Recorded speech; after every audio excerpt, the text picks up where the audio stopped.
Las primeras iglesias cristianas eran así.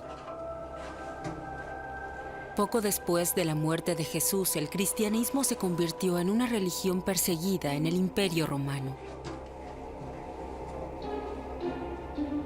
Forzados a la ilegalidad, los cristianos enterraban a sus muertos en este tipo de catacumbas. Y aquí también celebraban los servicios religiosos, junto a sus difuntos. Aún durante el siglo IV, el Papa Dámaso ordenó transformar esta cripta en un lugar de culto. Los primeros cristianos creían que su resurrección física era inminente. Pronto serían conducidos al reino de los cielos por Cristo, la luz del mundo, con lo que erigir edificios eclesiásticos no era necesario. 1000 años después, enormes catedrales de piedra se elevan hacia el cielo como castillos de Dios, como aquí en Espira. Hace ya mucho tiempo que el cristianismo se ha convertido en una parte importante y permanente en la vida de los pueblos medievales, y comienza una época en la que se compite por crear testimonios de fe cada vez más poderosos.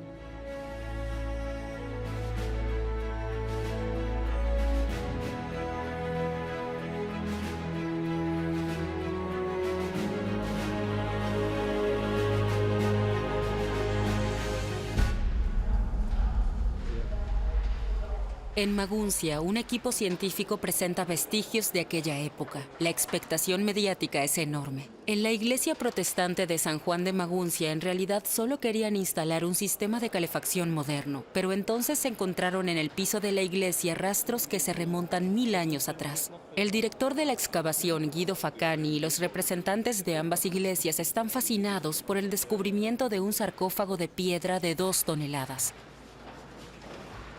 La ubicación del sarcófago en plena nave central frente al altar hace pensar que pueda tratarse del lugar de descanso de una personalidad de alto rango, tal vez el obispo de Maguncia durante la Edad Media, Erkenwald.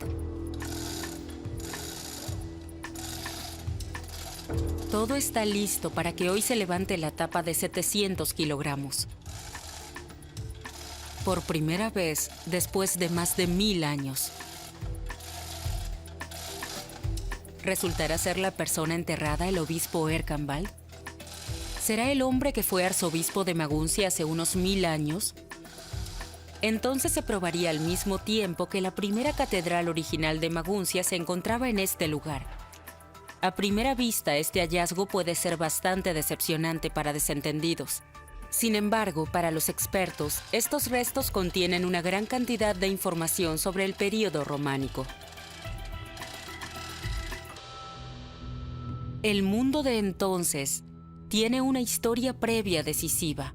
Hasta el siglo IV incluso, los cristianos fueron perseguidos de una manera sangrienta. Pero entonces sucede algo revolucionario. El obispo Eusebio de Cesarea escribe un canto de alabanza al Imperio Romano que aún lo estaba amenazando. El emperador vino a estar entre nosotros los cristianos como un ángel de Dios del cielo, escribe Eusebio. El aludido es el nuevo emperador, Constantino. Porque de repente había concebido la libertad religiosa. El emperador ahora se convierte para los cristianos en un enviado de Dios y líder supremo de la iglesia. Y las iglesias se convierten ahora en palacios. En Roma todavía está en pie el Panteón, el templo en el que los antiguos romanos adoraban a sus dioses. Este edificio con cúpula se convierte ahora en el gran modelo de lo que se construye para el Dios cristiano y para su representante, el emperador. Al este del Imperio Romano, Hagia Sophia en Constantinopla se convierte en la iglesia más grande del cristianismo. 10.000 trabajadores construyen este palacio eclesiástico que ofrece la suntuosidad que demanda la corte imperial. 5 siglos después de la muerte de Cristo en la cruz, la Iglesia adquiere un protagonismo altamente político. Aunque el mundo aún parezca poseer un esplendor imperial al sudeste del extinto Imperio Romano, es más modesto el noroeste, donde el emperador Carlos ha gobernado en su imperio franco desde principios del siglo IX, y se ve a sí mismo como el sucesor de los emperadores romanos.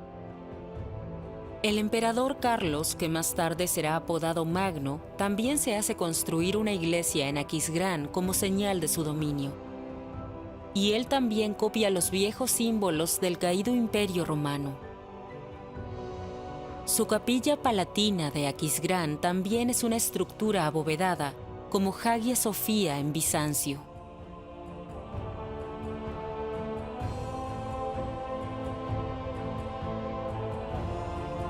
Cuando Carlomagno, recién coronado, subió los escalones hacia su trono en el año 800, se dio un paso muy decisivo para las iglesias de Occidente.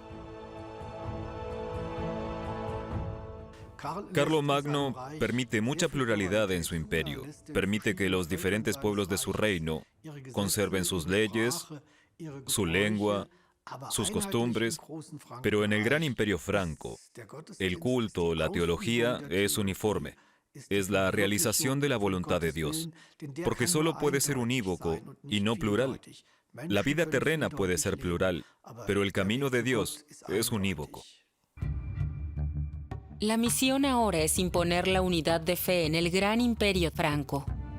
Una tarea reservada a los obispos. Carlomagno convierte particularmente en sus principales arzobispados los 3 antiguos asentamientos romanos de Tréveris, Colonia y Maguncia. Desde muy pronto, los obispados compiten por expandir su área de influencia. Tréveris, debido a su ubicación occidental, alcanza rápidamente sus límites. Colonia puede expandir su dominio hacia el noroeste hasta el Mar del Norte. Maguncia es la más exitosa. Pronto la influencia del obispo de Maguncia se extiende desde Verdun al norte hasta Coira al sur, pero también hasta lejanas regiones orientales. El hombre que promovió la relevancia de Maguncia de forma tan decidida alrededor del año 1000 se encuentra enterrado aquí, en la iglesia de San Esteban de Maguncia, construida en la mayor elevación de la ciudad. En ese momento era todavía una iglesia de madera y no fue reconstruida en estilo gótico hasta mucho después. Los restos mortales del arzobispo Viligis se conservan aquí hasta el día de hoy. Y es él, el arzobispo Viligis, quien quiso demostrar a toda costa con obras la primacía de su obispado.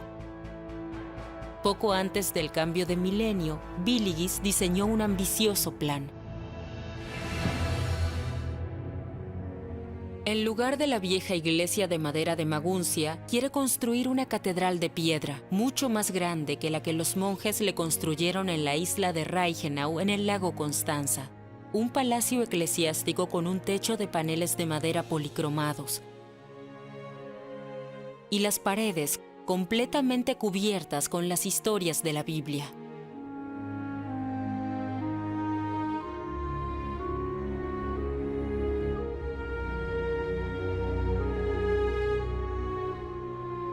Para los creyentes, poco habituados a contemplar imágenes, esta impresión será abrumadora y los conducirá a Dios. Viligis está convencido de ello. Y está seguro, con su catedral dejará establecida la supremacía de su obispado. Será el hombre que allí coronará a los reyes. Siendo el hijo de un constructor de carretas, Viligis ha llegado a ser el segundo hombre después del Papa. Su símbolo, la rueda, se incluirá en el escudo de armas de Maguncia, y su plan de obtener el derecho a la coronación parece hacerse realidad. Su catedral debería brillar como la Jerusalén celestial.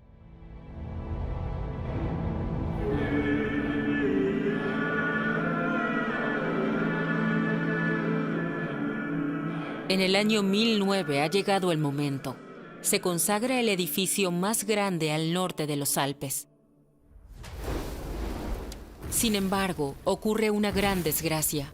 El nuevo edificio de Viligis arde en llamas el mismo día de su consagración. Viligis quiere respaldar su pretensión de ser el primado entre los obispos y arzobispos del Imperio Franco Oriental, construyendo una catedral representativa. Ese es su objetivo, porque en la arquitectura convertida en piedra también se muestra el rango de un arzobispo, algo que él trata de escenificar. Y es una tragedia particular que esta catedral se incendie nada más consagrarse. Pero con ello, determina los esfuerzos de futuros arzobispos, porque una ciudad episcopal sin una catedral en funcionamiento es sencillamente inconcebible. Se ha vuelto a cerrar el sarcófago de la iglesia de San Juan de Maguncia que abrieron los científicos. Se vuelve a dejar el cadáver intacto para que descanse en paz. La tapa del sarcófago se limpia con una aspiradora. Solo se han tomado muestras microscópicas para establecer definitivamente la identidad del fallecido. Entre ellas, este hilo de oro, parte de un festón hecho de oro puro que se encontraba a la altura de la cabeza del cadáver. Matthias Heinzel es restaurador y especialista en aleaciones metálicas. Y bajo el microscopio de luz incidente se hace visible la estructura y la forma del pliegue de la aleación de oro. Se miden con precisión micrométrica.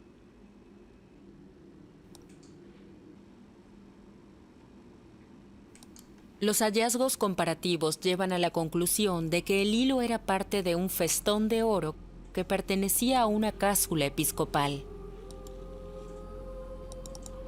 Quien estaba adornado con ella era sin duda un clérigo, probablemente un obispo. Pero la muestra que se tomó en el área de la parte superior del brazo izquierdo es aún más concluyente. Parte de un tejido más grande al que todavía estaban adheridos dos pequeños trozos de festón de seda oscura.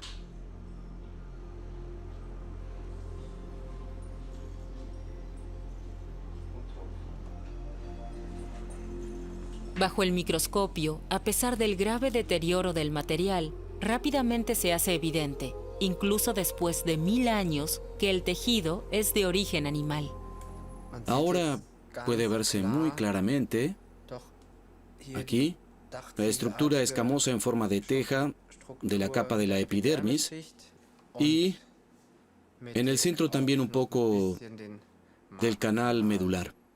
Dos características que indican claramente que se trata de lana. Lana. Una indicación segura de lo que se conoce como palio. Se lo ha representado ya desde principios de la Edad Media, una especie de estola que lleva el propio Papa y que todavía les entrega a sus arzobispos como signo oficial. Hilado a partir de la lana de 2 corderos que el Papa bendice cada año. Una indicación segura para los arqueólogos. Cuando quedó claro que los restos de tejido que encontramos eran lana y que había festones de seda sobre esta lana, supimos que era un palio. El hombre vestido con él era un arzobispo. Y la datación de carbono 14 de otros restos de tejido finalmente nos dio la seguridad de poder decir que se trata de Erkanbald, el arzobispo que vivió hace 1000 años y que dirigió la reconstrucción de la catedral de Maguncia. Esta es la prueba definitiva de que allí donde hoy se encuentra la iglesia de San Juan, estuvo alguna vez la primera catedral de Maguncia, y el arzobispo Erkanbald, sucesor de Viligis, fue enterrado aquí porque la nueva catedral todavía estaba en construcción después del devastador incendio. Probablemente por respeto al antiguo templo, el nuevo sitio de construcción no se eligió aquí, sino justo al lado. El prestigioso proyecto de los arzobispos se levantó en las inmediaciones. Con él se quiso hacer de Maguncia una segunda Roma, el centro de coronación de todo el imperio.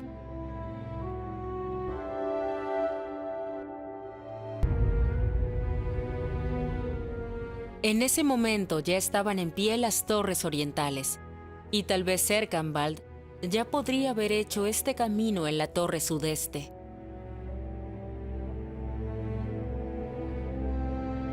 Aunque sin llegar tan arriba, ya que no fue hasta mucho después que se alcanzó la altura actual de las torres orientales, unos respetables 55 metros.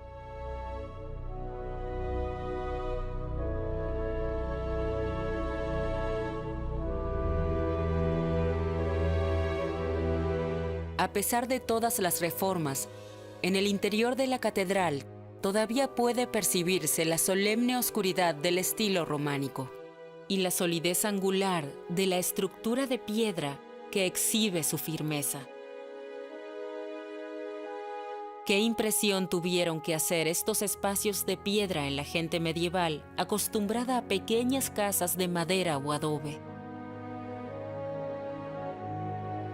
Con su prestigioso proyecto, Villegas había impulsado algo que al mismo tiempo se convirtió en competencia. Una declaración de guerra no solo a su competidor, el arzobispo de Colonia, sino también al poder secular, al que con estos palacios eclesiásticos se le recordaba que estaba sometido a Dios y a sus vicarios.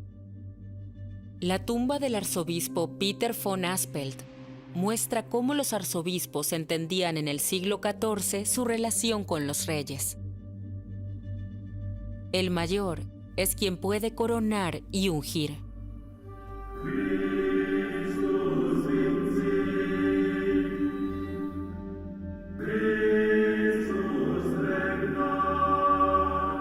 La unción ya está descrita en el libro de Éxodo del Antiguo Testamento. El aceite santifica a sacerdotes y profetas. En Occidente, esta costumbre también comenzó a imponerse en la coronación de los gobernantes. Con el aceite se efectúa el traspaso y legitimación del poder político.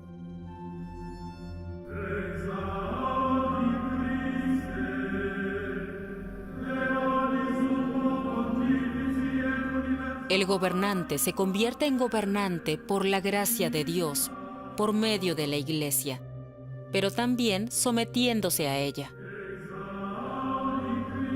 Al fin y al cabo, este rito no requiere la subordinación del monarca. ¿Y qué ocurre si el obispo o el papa le niegan la unción al gobernante? Si el clérigo no pronuncia las palabras "Te unjo, rey",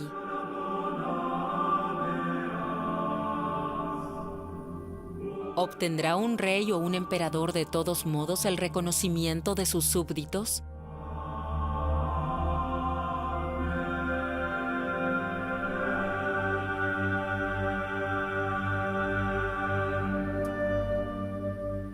Con la unción con aceite santo, el rey se convierte en el ungido del Señor, Christus Domini, y con ello adquiere una posición dominante en el verdadero sentido de la palabra, pero también se vuelve dependiente de quien lo unge. Este puede ser el obispo. En la unción del emperador lo es solo el papa en Roma. Y esa estructura funciona bien mientras no haya un conflicto de rango entre el poder espiritual y el secular. El conflicto de rango entre el poder espiritual y secular está en el aire en este primer siglo después del cambio de milenio. A 80 kilómetros Rin arriba, en Worms, ya se producen fricciones entre la dinastía Salia y el nuevo obispo. Nada más asumir su cargo, comienza a planificar una catedral sobre la elevación más alta de la ciudad. En Worms, la supremacía de la Iglesia también debía quedar patente con la construcción de un edificio representativo como un castillo. Y para diseñar de inmediato la reorganización de toda la ciudad a la sombra de la catedral, él es el hombre indicado: el obispo Burcardo. El obispo Burcardo es un confidente del resuelto Villegas, y con la misma determinación prepara el terreno para el dominio eclesiástico. Burcardo es un organizador astuto. Convertido en señor de la ciudad por la gracia de Villegas, emprende una reforma urbanística. Cuando Burcardo llegó aquí en el año 1000, para él era importante dejar en claro que ahora él, como obispo, también era aquí el señor de la ciudad, e hizo todo lo posible para activar su relación con la corte imperial, para llevar a los salios a renunciar aquí en Worms a sus posesiones, abandonar su castillo y dejar Worms. Entonces, en un acto simbólico, mandó demoler el castillo ancestral de los Salios para levantar allí un convento, la iglesia de San Pablo. De esta forma demostró quién era el único señor de la ciudad. Este edificio aún posee en la actualidad los perfiles del siglo XI, aun cuando en efecto solo quedan algunas piedras de los cimientos del edificio de Burcardo. Las evidencias únicas de la escultura románica, las extrañas representaciones de animales, todas datan del siglo XII. Ya que construido de forma rápida y consagrado en 1018, el palacio representativo de Burcardo se derrumbó 2 años después. Y cuando el nuevo edificio, junto con su galería de columnas de estilo románico tardío, se completó más de 160 años después, el ideal de supremacía eclesiástica de Burcardo llevaba tiempo siendo contestado. Comienza una nueva época, y es como si los constructores ya sospecharan cómo en la época venidera, el gótico, se abriría a la riqueza de las formas y al colorido de una nueva vida. Los ciudadanos, que ven cada vez más este espacio como su lugar de representación, pronto apoyan más al rey que al obispo. Y los señores expulsados de Worms, la dinastía Salia, hace tiempo que comenzaron un proyecto en competencia justo al lado, en Espira. San Cristóbal, el portador de Cristo, cuya mirada evitaría la muerte súbita según la vieja creencia, es testigo ahora de condiciones muy diferentes. Los Salios tuvieron un poco de mala suerte por haber sido expulsados de su sede tradicional en Worms y rápidamente buscaron una nueva iglesia episcopal, la Catedral de Santa María, en Espira. Lo que se produjo en Espira durante la dinastía Salia es una verdadera catedral imperial. Ninguna otra catedral medieval a orillas del Rin escenifica tanto poder imperial como la Catedral de Santa María en Espira. Ubicada como un castillo en lo alto del Rin, la cima de la arquitectura imperial, el símbolo en piedra de la reivindicación de una dinastía. Y la ciudad de Espira, antes de la llegada de los Salios, era aún una aldea de mala muerte. Ahora pronto se extendería frente a la catedral una metrópoli imperial. Porque la historia a menudo toma caminos sorprendentes. 2 décadas después, expulsado de Worms y sin mucha influencia política, el duque Conrado fue ungido rey y finalmente emperador. Cuando en 1024 fue elegido el primer miembro de la dinastía Salia, Conrado II, esta elección no había sido planificada. Fue posible porque el último gobernante ludolfingio, Enrique II, murió sin un heredero legítimo. Pero Conrado II era descendiente de Otto el Grande, y esta tradición de la línea femenina es muy importante para la autoestima salia, porque los convierte en parte de esta antigua tradición imperial. En la inscripción en la corona con la que fue depositado en su tumba en 1039, Conrado es dignificado como sembrador de paz y benefactor de la ciudad. Su reinado se considera la cima del dominio imperial medieval. El conflicto entre el emperador y el papa apenas comienza. Su catedral, que en realidad solo construye para tener un lugar de sepultura digno para él y sus sucesores, también se encuentra todavía en sus inicios.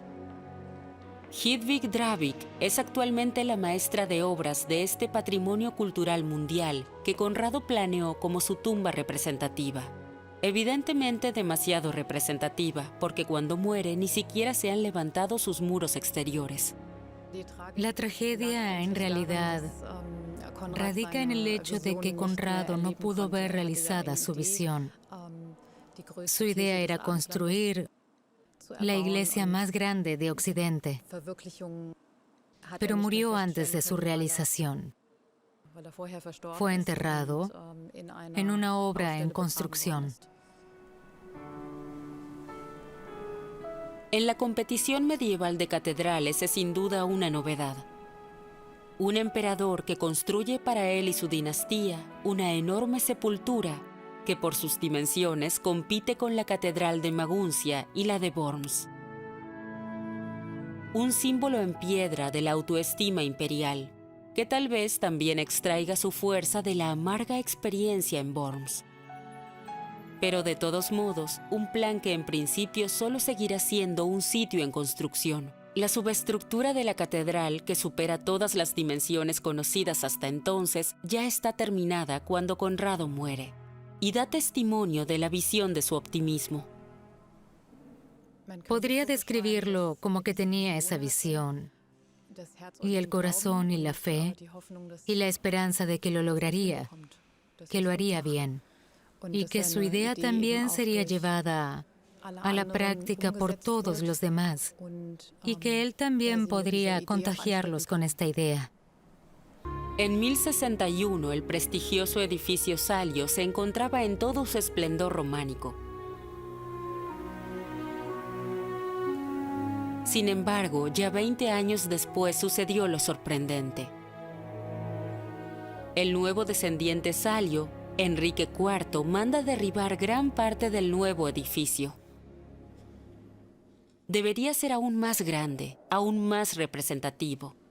Sobre todo, tener un diseño aún más sofisticado. Bajo Enrique IV cambió todo, ya que Enrique IV derribó grandes secciones de la catedral y las mandó reconstruir con otra forma. La mayor modificación la vemos aquí, en el ábside, donde un extremo recto se convierte en uno semicircular.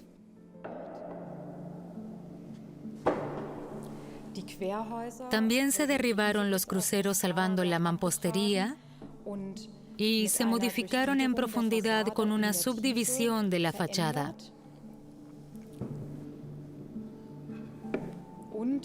Y se elevaron las torres. Aquí todavía podemos ver la parte antigua, el románico temprano, y con Enrique IV se agregó esta elevación.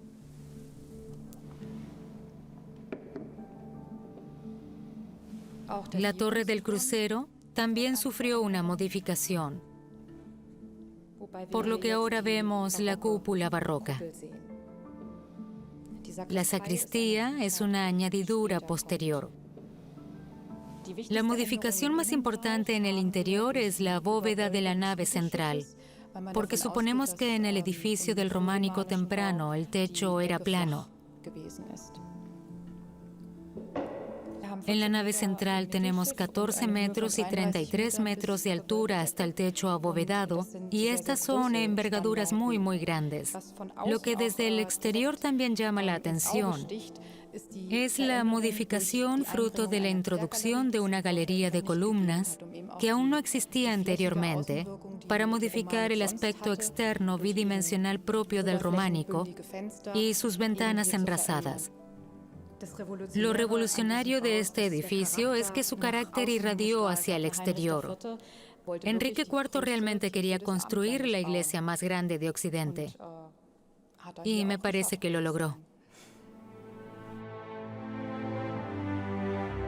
En 1106 se erige la maravilla románica. Es inconcebible una representación mayor. Desde la antigüedad no se había construido un techo abovedado de esta envergadura. Es el primero en 1000 años.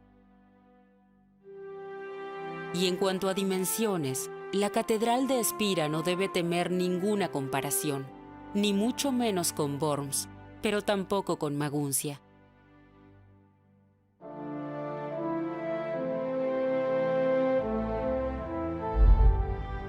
Y mientras que la oscuridad del edificio de Viligis en Maguncia recuerda al románico temprano, la catedral de Heinrich es mucho más luminosa.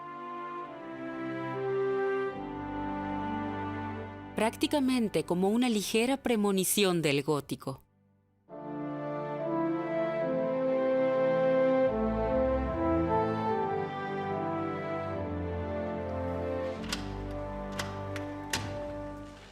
El Museo del Palatinado conserva una reproducción de la cabeza de Enrique IV modelada por un forense en base al descubrimiento del cráneo original.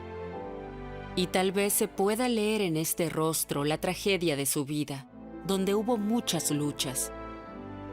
El Papa lo excomulgó. Sus hijos se rebelaron contra él, y el año de la inauguración de su catedral fue también el año de su muerte.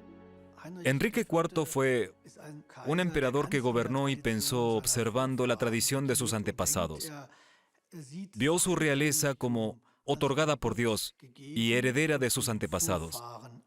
Y esta pretensión se convirtió en una desventaja en el conflicto que estalla en la segunda mitad del siglo XI, que de pronto cuestiona la autoridad del rey. Los reformadores de la Iglesia solo ven al rey como un laico, ya no como un ungido de Dios. Y a partir de aquí se desarrolla un conflicto fundamental sobre la cuestión de quién tiene realmente la primacía en la tierra: ¿el poder espiritual o el poder secular? Este conflicto desemboca en la llamada querella de las investiduras, que iba mucho más allá de la investidura de los obispos. Se trataba más de la cuestión de quién necesita más a quién está por encima y quién tiene que obedecer. Enrique IV no quiere obedecer, y esa es su tragedia, si se quiere, pero también su orgullo como rey. Y este orgullo se manifiesta sobre todo en el nuevo edificio de la Catedral de Espiria, un logro arquitectónico sobresaliente que se convierte en la mayor iglesia de la cristiandad occidental de su momento. Esta catedral efectivamente cumple la misión para la que fue pensada desde el principio: ser una sepultura para la dinastía Salia. En agosto de 1900 se excavó el suelo de la iglesia y se abrieron los sarcófagos de más de 800 años. Un estudio que en ese momento también contribuyó a realzar el valor histórico del nuevo imperio alemán bajo el emperador Guillermo y relatar al público los grandes logros de sus antepasados. La historia del antepasado de la dinastía Salia, Conrado, quien comenzó la construcción de la mayor iglesia románica y cuyo cerebro ahora se estudia. De su esposa, la emperatriz Gisela, una mujer de la que se dice que era tan hermosa como inteligente. La investigación histórica confirma que Enrique IV habría sido un hombre irreprochable, una belleza llena de vigor masculino y gracia prácticamente femenina.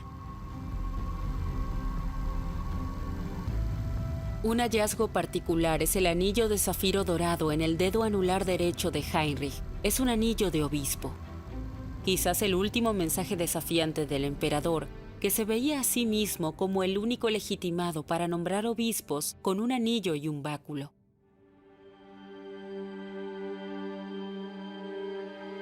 En el Museo Histórico del Palatinado, la corona sepulcral de Enrique ha sido cuidadosamente restaurada. Símbolo del reinado de un emperador que fue considerado por sus seguidores como el ungido de Dios, por sus opositores como la encarnación de todo mal, y quien afirmó toda su vida que su corona le fue otorgada directamente por Dios, sin la mediación de la Iglesia.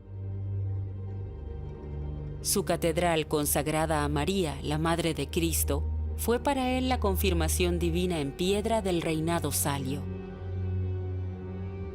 La supremacía sobre todas las pretensiones papales, y probablemente también su muy personal sostén religioso.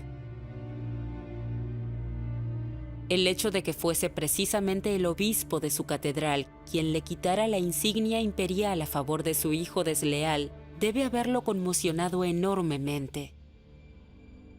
Las antiguas crónicas lo muestran rodeado de los obispos y sus dos hijos en íntima armonía. Pero esas son fake news de la Edad Media. Enrique fue combatido por sus dos hijos, y al parecer la tan armoniosa entrega del reinado a su hijo menor fue en realidad un terrible acto de violencia. Esta imagen es una completa distorsión de la realidad. La realidad es que, contraviniendo el orden divino, el Hijo se levantó contra el Padre. Un conflicto generacional relativamente extraño en la historia de la plena Edad Media, pero que llevó a que todos los contemporáneos tuvieran que tomar partido en este conflicto entre padre e hijo, entre el antiguo y el nuevo orden. Como siempre ocurre con estos conflictos generacionales, el vencedor, por supuesto, fue el hijo y en realidad intentó replantear y salvar la monarquía salia. El hecho de que finalmente siguiera la práctica de gobierno de su padre es la tragedia particular de Enrique V y marca también gradualmente el final del periodo salio del imperio. Los tiempos vuelven a cambiar, también en Worms. Y fue aquí el último miembro de la dinastía Salia que ayudó a darle forma desde el principio a estas nuevas condiciones sociales. Porque junto al clero, crece ahora un grupo social que antes apenas se consideraba: la burguesía. Ni el emperador ni la iglesia pueden ignorar su creciente poder económico. En el archivo estatal de la ciudad de Worms se conserva un certificado del siglo XII. Es uno de esos certificados que entonces se emiten cada vez con mayor frecuencia. Un privilegio de libertad que otorga a los ciudadanos libertad de acción respecto a los obispos y la nobleza. Los ciudadanos cada vez más seguros de sí mismos son utilizados y favorecidos cada vez más por los reyes como aliados útiles. Los obispos, a menudo todavía los señores de la ciudad, no pueden privarles de sus derechos cuando el emperador ha puesto su sello. El certificado se emite ad favorem civium bormasiensium, es decir, a favor de los ciudadanos de Worms. El contenido esencial, que se encuentra en la parte media, alivia la carga tributaria, amplía los derechos de la burguesía que aquí se está formando, mejora las oportunidades de desarrollo económico y aclara las ambigüedades que han surgido sobre ciertos impuestos. Y es importante que todos estos privilegios tienen lugar en consenso con todos los que ostentan derechos sobre estos ciudadanos. Podemos verlo aquí. Aquí tenemos la formulación. Los que poseen just et potestas sobre los cives morasienses. Es decir, se asegura que nadie pueda decir después no lo sabía y no estoy de acuerdo. En primer lugar, muy importante por supuesto, es el obispo como señor de la ciudad, que aparece aquí como defensor, y otras personas, clérigos y laicos, que de alguna manera ostentan derechos sobre los burgueses. Las catedrales románicas se vuelven cada vez más burguesas. Y ahora están comenzando a vestirse de una manera mucho más fresca, pronto con un revestimiento gótico. Y no solo con esto. En la Catedral de Worms tal vez se pueda encontrar una de las figuras de piedra burguesas más divertidas, una que conduce directamente al burgués siglo XX. Los turistas que vienen aquí, lo primero que preguntan es por el perro salchicha de la catedral. ¿Dónde está el perro salchicha? Está en la entrada del portal de la catedral. El maestro mayor de obras más reciente, Philipp Brandt, que dirigió la renovación de la catedral en la década de 1920, inmortalizó a su perro salchicha. Y a partir de entonces, hay todo tipo de historias a su alrededor. Pero la esencia de estas historias es siempre que este perro salchicha, de una manera especial, fue un salvavidas.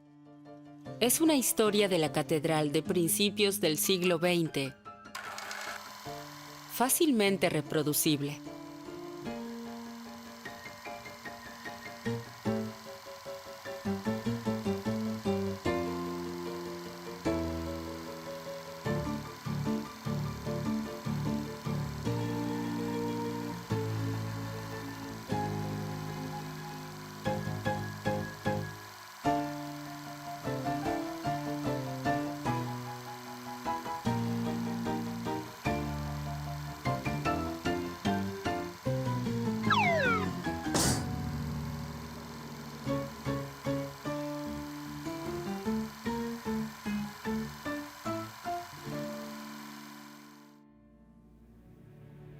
La salvación de Brandt, el maestro mayor de obras de la catedral, por su perro salchicha, no es la única historia de animales que la catedral de Worms tiene para contar.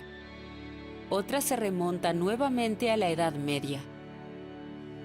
El simio despioja al maestro de obras. La escena tiene más de 1000 años y es la única representación que nos muestra a un maestro constructor románico. Se habla de emperadores y obispos, de luchas entre poderosos. La historia de los constructores románicos, en cambio, se ha perdido en las tinieblas del pasado. Y sin embargo, fueron ellos quienes crearon con sus mentes y manos todo lo que hoy admiramos. Su competición por aquello cada vez más hermoso, más grande y más grato a Dios debe haber sido emocionante.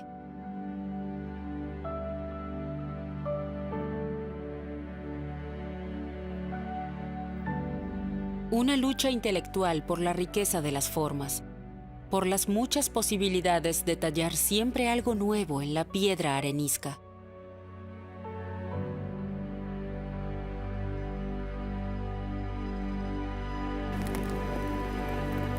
Fue una competencia entre creadores que nunca concluyó, porque así es el ser humano. Lo que ayer fue de una forma, mañana debe ser diferente.